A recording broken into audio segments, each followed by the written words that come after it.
Taking that silence, huh? Beautiful morning. It is super early. I am actually here at the garlic farm because I'm gonna pull it all up.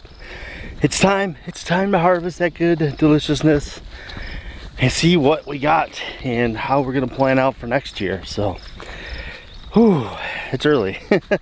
Actually, it's not any earlier than if I was to go to my normal job because I gotta get up at like 4 in the morning, but this is like a very peaceful, quiet 4 in the morning.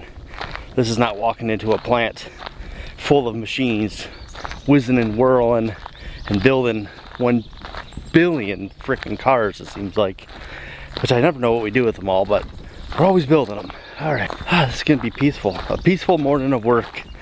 A lot easier than what I normally have to do, so I will enjoy that. Unfortunately, as you can see behind me, because of the work schedule I have been keeping lately, which has been like 6-7 days a week, like 80 hours, you know, I'm driving 4 hours down to Detroit and back, 4 hours back and forth. Well, it's 2 hours down, 2 hours back.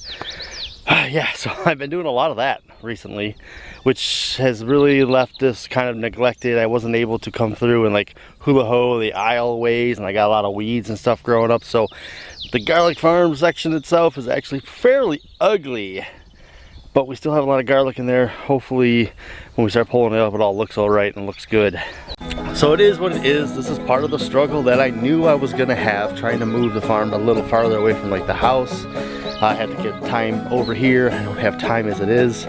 So yeah, this has all been kind of a challenge, but the hustle is real. And sometimes it looks ugly. Sometimes it looks great. Sometimes it looks ugly. Well, the great news is that a lot of our garlic is looking fairly decent. Now, it's definitely a little dirty today because it did rain last night on me. I thought it was gonna be dry, but you know what? We'll have to just dry this out and we'll knock some of this dirt off, and you can see how actually there's a little bit. Those bulbs have some really nice color to them. So, you know what? Not too bad. Not too bad. So when it comes to your hardneck garlic, there's a good way to know when it's ready to pull. You can see this one right here, how it's got some green up at the tops here. And the first leaves down. The bottom ones start browning and they start falling down dead. That's when it's time to pull. When the bottom like half are all wilted and dead like this, it's definitely time to pull it. Now, each one of these little leaves that you see hanging off the side of it is actually a layer of paper around your bulb.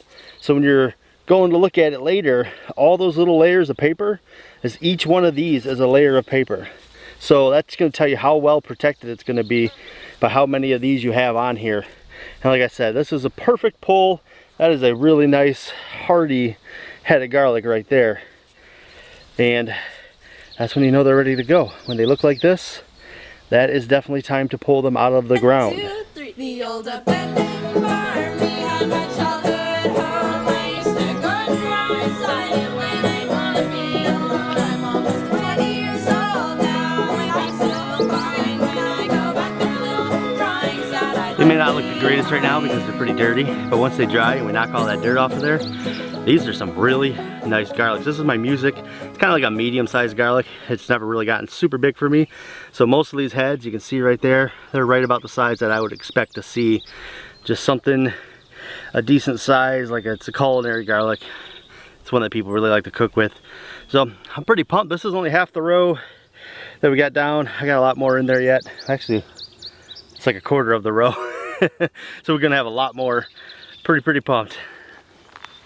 There's a reason that we start all this really early in the morning, because it's a lot cooler. You can see how the sun is out. It is getting hot. My t-shirt is completely drenched. I am already ready to end this. Ooh, man. It's a lot of work, a lot of bending over, pulling stuff out. Oh man, especially when it starts getting hot like this, it just is killer. So I think it's about time for a nice little break. Now, it's probably hard to see, but in here in the dome that my parents have on the property, this is where I got all the garlic. What I pulled so far, I've laid out on this table. This is not the best place to dry it. I am gonna hang it eventually, but for now, I just needed to get it out of the ground, start on that process. So I'm gonna set it on this table, let it dry a little bit, and then I'm gonna tie it up later, hang it so it can fully dry and cure. Then we'll knock all that dirt off and we'll see how beautiful these bulbs look.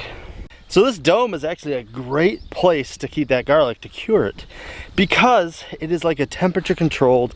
There's no water getting in there. There's not a lot of sunlight, which is what you want. You don't want to dry your garlic out in the sun, but this being temperature controlled, not really ever changing, that's a great spot to actually dry all this garlic. So I might fashion a little rack in there and try to hang all that stuff up in there.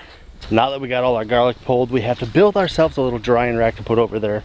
We'll be working on that, but I wanted to show you kind of what a garlic would look like if you didn't pull the scape. This right here is a scape that has flowered, and you can see inside of there, there's a lot of little tiny garlic bulbs, actually. Bulbils is what they're called. But each one of these can have the potential to turn into a garlic.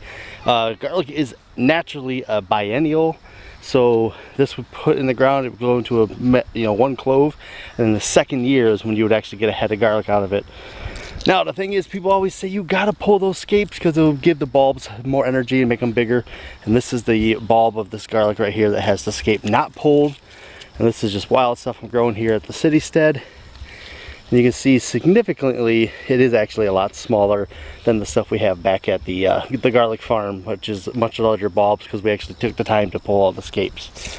But the difference is, if you take this bulb here, you got about 7 or 8 cloves that you can make into new heads of garlic, whereas this flower right here has about 50 cloves that can become new heads of garlic. So if you have patience and time, you can take one of these bulbils and plant it, and in 2 years time you could have a lot more. You're talking like 5-6 times the production of planting cloves off of a single head of garlic. And if you guys want to know a little bit more about that, maybe I'll make another video about it coming up. But I am in the process of getting the drying racks ready to get over there to the garlic farm and set them up. I just thought I'd finish that up real quick, tell you a little bit about why you pull the scapes and the difference that you can see in the size of the head. The other one filled up my hand pretty much, and that one there is like a really tiny bulb. So that's all I got for you guys. Remember to be bold, grow bold, and as always, see you in that next one.